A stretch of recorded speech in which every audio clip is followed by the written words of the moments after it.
Hey there, welcome to Here's What I Learned. I'm Jacki Hayes, a systems strategist, unapologetic, smutty romantasy lover, Dungeons & Dragons geek, and your no BS guide to building a business that works for you. This is the place where we swap stories, share lessons, and get real about the highs and lows of creating a life and business that actually feels good. No cookie cutter advice here, just honest conversations about what's working, what's not, and how to rewrite the rules to fit your version of success. So grab your favorite beverage, get comfy, and let's dive in. Welcome to episode 1 of season 8. I can't believe Here's What I've Learned celebrated its 2-year anniversary last month. Today, I'm going to be sharing with you the lessons I've learned in the last 3 years of business and answering the question I ask all my guests. What does it mean to do business your way?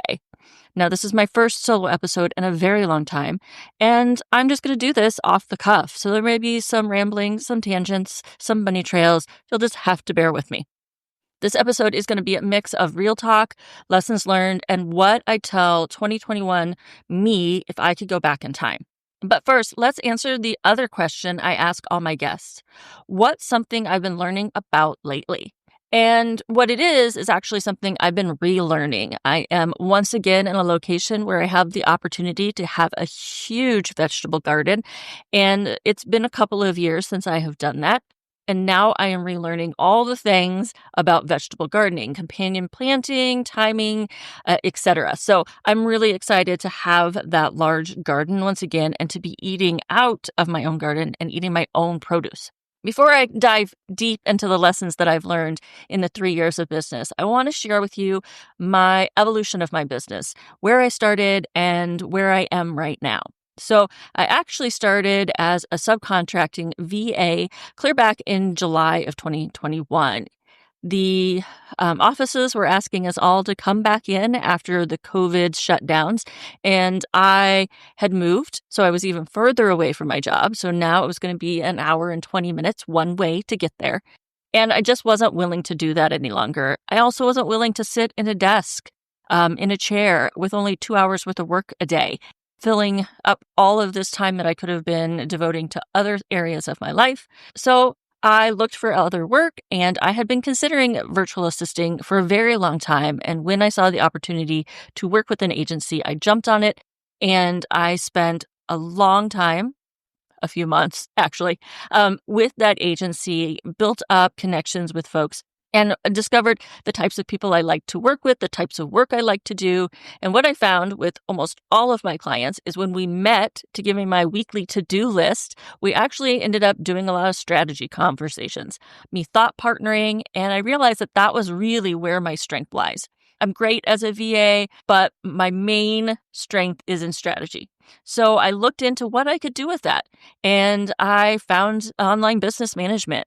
I quickly got my certification as an OBM, and then I opened my own business in December of 2021. I slowly transitioned away from the agency to full-time on my own business.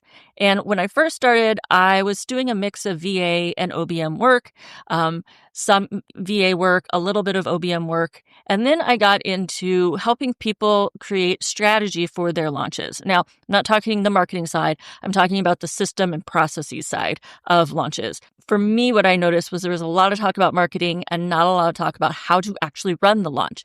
And so I started offering VIP days and did fairly well with that.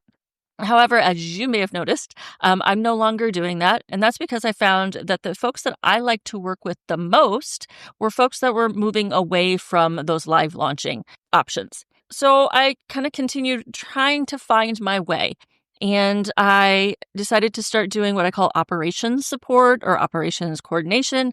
And that's combining VA work with OBM work because I really like working with solopreneurs or folks that have tiny, tiny teams. These are folks that need a VA, but also need somebody who's their thought partner and can help them think strategically. And so I started doing that while I was developing other ideas. What I've been focusing on now is the area that I saw almost every single one of my clients struggling with, which is the client journey or the client experience. They either struggled with lead management or client onboarding or client offboarding or delivering their actual offer. And so now I am focused on that area of strategy and helping people create their best client experience. So that is the evolution of my business. Now, let's talk about the lessons I've learned in the last 3 years. First off, celebrate every single win. It doesn't matter how big or small the milestones are, celebrate them all. It's easy to look past those little tiny things and beat yourself up about your quote unquote progress if you're not looking at those things. If you're just looking for the 5K month, the 10K month, the book solids, you're going to miss the little steps that you're making along the way to build your business. One of the ways that I made sure that I was celebrating these small milestones was to actually hand over cash to one of my best friends. And I asked her, since she's known me for 25 years, to buy me little gifts for a list of different milestones. I had some big ones. I had some tiny ones. Some of them were just Friday celebrations, quite honestly.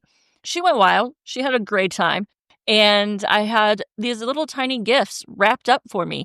And each one had the milestone written on the package. And every time I hit that milestone, I was able to open this gift.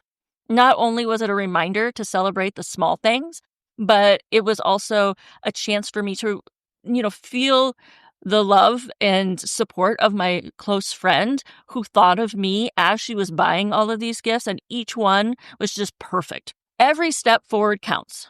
Don't wait for some big moment to feel successful. Celebrate it all. Now, lesson number 2 is find your people. Being a solopreneur can be lonely. And it's not something that your W-2 friends are going to completely understand. Not only are they not going to understand necessarily working from home with no team or a very small team, but they're also not going to understand what it means to run an online business and to support online businesses. You will talk to them about your day and you will just see confusion on their face.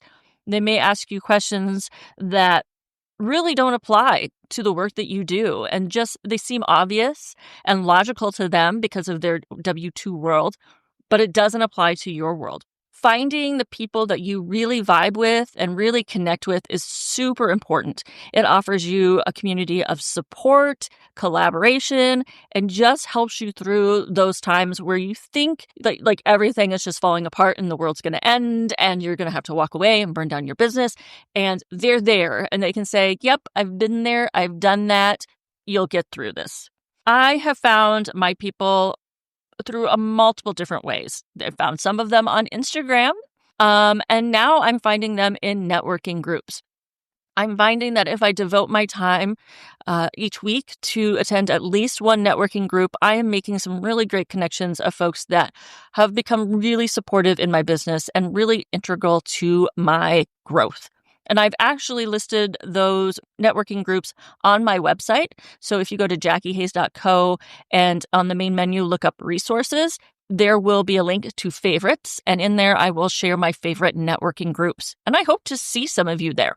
Wrapping up lesson number 2, don't try to do this alone. Find your business besties ASAP.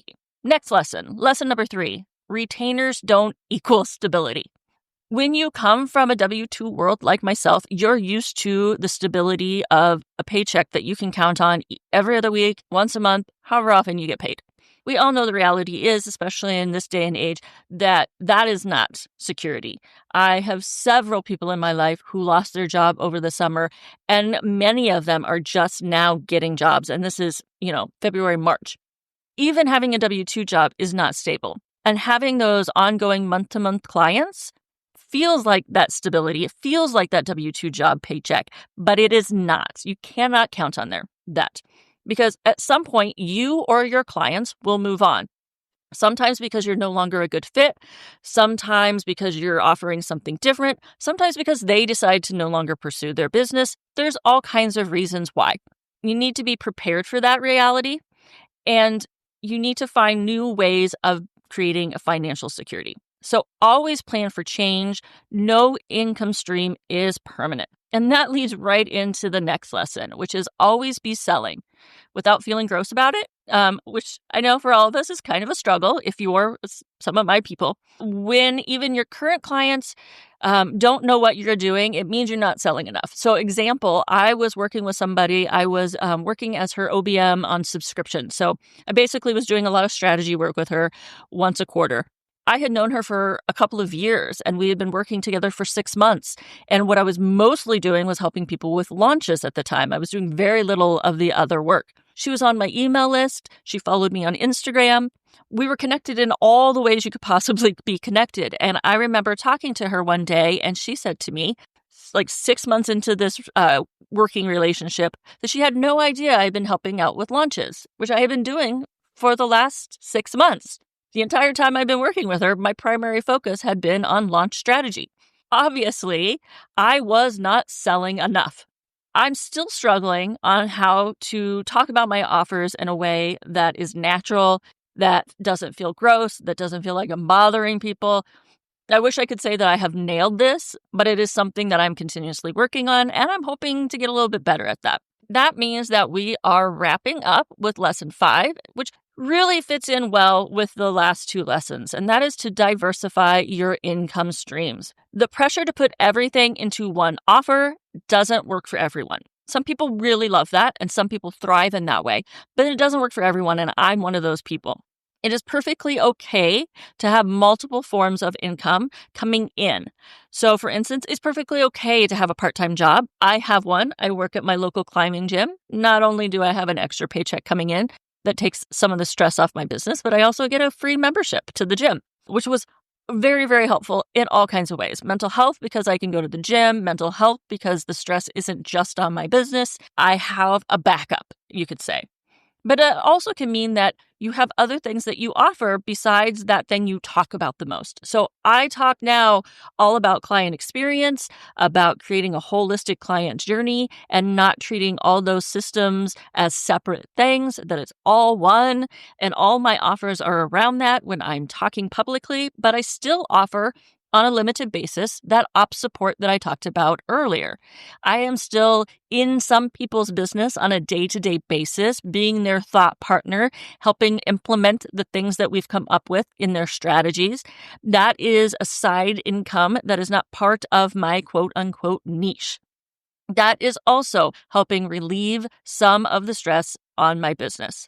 For a long time, I thought if I wasn't putting everything into that one offer or that one niche or all into my business for all of my income, that I wasn't committed to my business. Like it was a halfway point.